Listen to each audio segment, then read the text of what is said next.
Insan-insan Mulia Pama.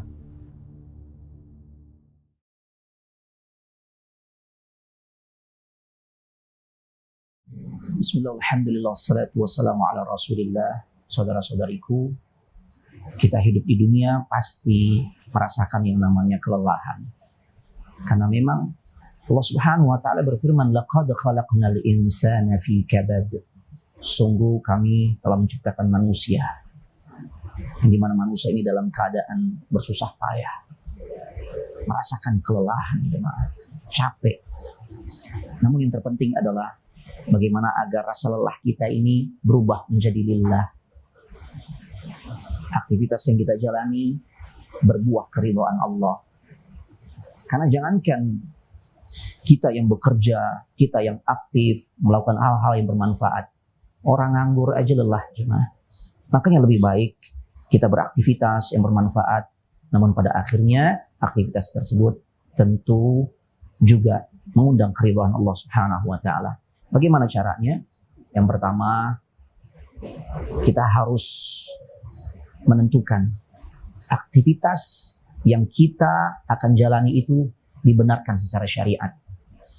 Jadi nggak bisa sekehendak hati kita, jemaah.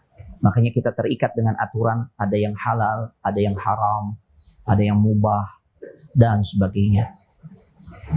Pilih apa aktivitas yang kita mau jalani. Tidak hanya sebatas untuk memuaskan keinginan kita, obsesi kita, tidak. Tapi kita harus perhatikan rambu-rambu agama yang memandu kita nih.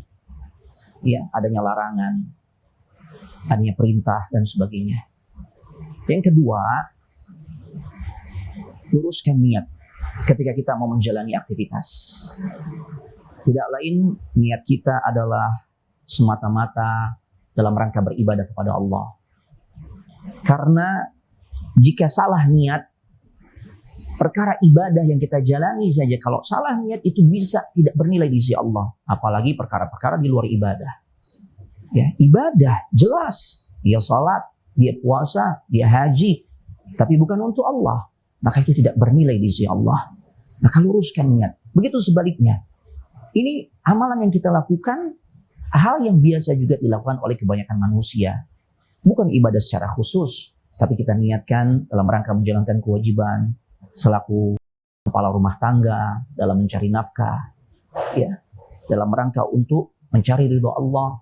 Maka aktivitas kita yang melelahkan ini akan berbuah keridhaan Allah, dan inilah yang pada akhirnya membawa kebaikan untuk diri kita. Dan yang terakhir, perbaiki cara kita di dalam menjalani aktivitas tersebut.